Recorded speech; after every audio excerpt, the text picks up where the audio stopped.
La deuxième journée de phase de Ligue des Champions, ça commence mardi avec nos 4 clubs français, Brest, Paris, Lille et Monaco qui vont jouer. Et on va donc, comme on l'a fait lors de la première journée, tenter de pronostiquer ces 4 matchs. Salut tout le monde, c'est Mathieu, très heureux de vous retrouver aujourd'hui pour une nouvelle vidéo. On va tenter de pronostiquer les 4 matchs de nos clubs français. Le Paris Saint-Germain qui est juste ici sera opposé à Arsenal qui est juste derrière. On aura également le LOSC juste là qui va jouer face au Real Madrid. On aura l'AS Monaco qui avait battu le Barça lors de la première journée qui jouera face au Dynamo Zagreb, et le Stade Brestois, eux, joueront face à la formation autrichienne de Salzbourg. Et on va commencer donc par tenter de pronostiquer ce match-là entre Salzbourg et le Stade Brestois.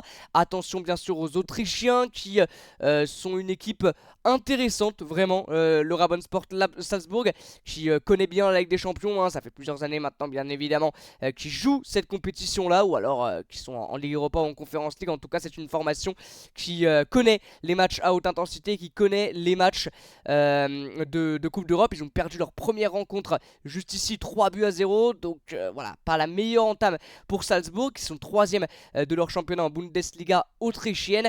Et face à eux, donc le Stade Brestois qui ont gagné leur premier match de Ligue des Champions de leur histoire face à Sturm Graz de Busan, mais qui ont perdu le dernier match de Ligue 1 qu'ils ont eu à jouer, 3-0 contre la JOCR. Est-ce qu'ils avaient déjà dans la tête ce match contre Salzbourg qui est important? En tout cas, grosse défaite avec l'équipe 1, l'équipe 1 de Brest, l'équipe qui normalement devrait ressembler à ça face à Salzbourg, avec notamment Koulibaly, Chardonnay, Ajorc, Sima, Romain Fèvre, Madi Camara qui était titulaire, Kenny Lala aussi. Tout cela n'était pas présent face à Toulouse où vraiment Eric avait fait tourner. Par contre, contre Auxerre, vendredi 19h, il avait mis l'équipe 1, ils ont perdu 3 buts à 0. Je pense très sincèrement que ça va ressembler à peu près à ça. Peut-être Hugo Magnetti sera dans le 11, mais sinon ça ressemblera à ça, hein, la compo d'Eric Roy à peu près pour le match face à Salzbourg. Ça va être très compliqué pour Brest parce que c'est un déplacement toujours dur en Autriche. Les joueurs de Salzbourg vont absolument vouloir aller chercher leurs 3 premiers points de cette campagne de Ligue des Champions. Ils partent bien évidemment favoris et c'est logique, mais je pense que Brest, s'ils arrivent à mettre la même intensité, le même rythme qu'ils ont mis face à Sturm Graz, après bien sûr c'était à domicile, ça aide, mais c'était quand même un gros match niveau Ligue des Champions qu'ils ont joué. Et ben ils peuvent gêner Salzbourg qui est pas non plus imprenable. Donc moi je vois bien un petit match nul pour le Stade Brestois. Je pense qu'Eric Roy va réussir à trouver la formule pour contrer cette équipe de Salzbourg qui bien évidemment seront favoris.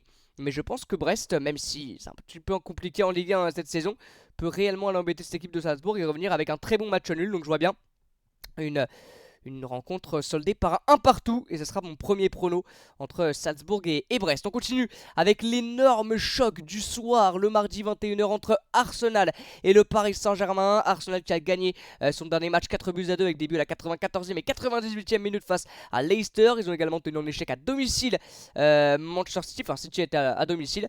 Donc voilà, gros début de saison de la part d'Arsenal, à égalité avec City, un point de retard sur Liverpool, 0 défaite, de nul, 4 victoires, avec notamment un Kai Havertz qui est intéressant en ce moment, Leandro Trossard qui sort d'un doublé contre cette formation de Leicester qui s'était pris un rouge, si je dis pas de bêtises, contre Manchester City. Saka, Martinelli, on connaît, Calafiori, pardon, qui arrive petit à petit à vraiment s'imposer dans cette équipe d'Arsenal qui a marqué un superbe but contre City. Donc l'équipe se rôde, William Saliba aussi, Gabriel bien sûr en défense centrale, les deux anciens de Ligue 1.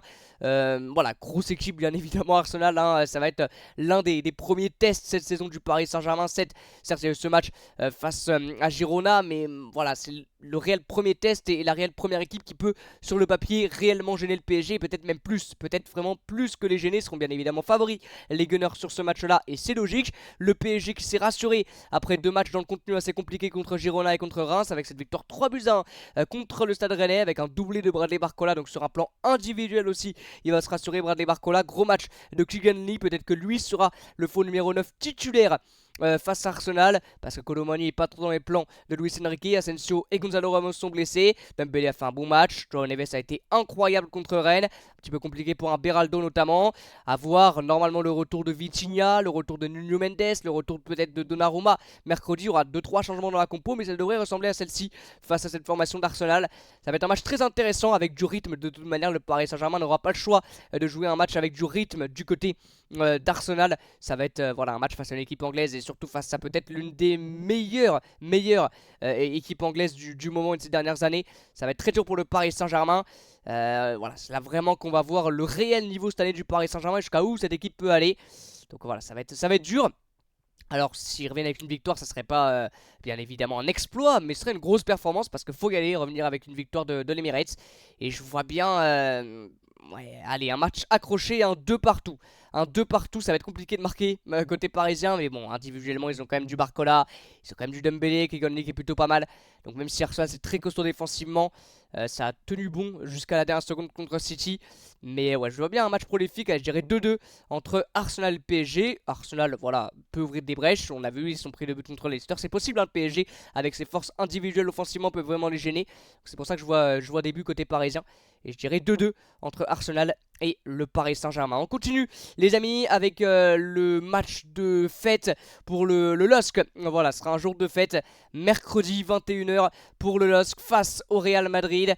Alors, c'est pas mission impossible parce que le Real est, je vais pas dire prenable cette année, mais c'est peut-être un peu plus possible que l'année dernière pour le Real, qui on l'a vu s'est fait peur lors de la première journée contre Stuttgart, l'a remporté ce match là mais s'est fait peur. Ils ont gagné 3-1 mais Courtois a fait un énorme match. Ils se sont fait peur contre Alaves où ils ont vu Alaves revenir. Il y a déjà eu un ou deux matchs nuls cette année en Liga. C'est un très très bon Real Madrid, c'est une des meilleures équipes au monde encore une fois.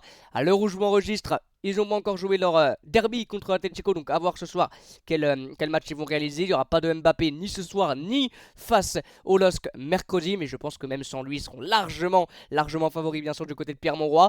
Maintenant le LOSC peut sur le début de match avec l'appui du public, avec voilà cette folie de la Ligue des Champions, avec peut-être des folies individuelles d'un Sarawi ou d'un Zegrova, gêner le Real et pourquoi pas même ouvrir le score, ça c'est possible. Mais à la fin je vois quand même une victoire assez large du Real Madrid, je dirais les 3-1. Victoire 3-1 du Real Madrid. Et on termine avec ce match de l'AS Monaco face au Dynamo Zagreb. Le Dynamo Zagreb s'est pris une énorme claque face au Bayern Munich 9-2. Ils ont perdu 4-1 le match juste après. Heureusement, ils ont gagné 5-1 contre le Lokomotiva en HNL. Donc c'est, je crois, le championnat croate. Ils sont 3ème, donc c'est pas un début de saison exceptionnel. Avec 2 défaites notamment en championnat et une contre le Bayern 9-2. Ils sont derniers de cette phase de Ligue pour le moment. Monaco est très costaud depuis le début de la saison en Ligue 1 et en Ligue des Champions avec cette victoire notamment contre le Barça 2-1. Certes, il y a eu cette expulsion rapide d'Eric Garcia, mais c'est costaud le début de saison de cette formation de l'AS Monaco. Ils ont gagné dans la fin de match contre Montpellier 2-1. Ils ont vraiment une très très belle équipe, les Monégasques. Avec voilà, Ben Chegui, on en a parlé en long, en large et en travers, mais Akliouche aussi. Zakaria, Lamine Camara n'était pas titulaire, mais je crois qu'il est rentré en jeu parce qu'ils disent que c'est lui qui a marqué Lamine Camara, mais je pensais que c'était Mbolo qui avait marqué. Mais là, ils disent Camara, je sais plus du tout. En tout cas, voilà, le club de Monaco a gagné. Bref. Très grosse équipe, l'AS Monaco, très très bel effectif. Ils sont favoris sur ce match-là et c'est pour moi logique face au Dynamo Zagreb. 1,67 pour Monaco. Et je verrai bien une victoire monégasque 2-0 face au Dynamo Zagreb. Voilà les amis, c'est la fin de cette vidéo. N'hésitez pas dans l'espace commentaire à me donner vos avis et vos pronos sur les 4 rencontres de nos clubs français. Comme d'habitude, moi je vous dis à très bientôt pour de nouveaux lives et de nouvelles vidéos. A bientôt les amis et ciao.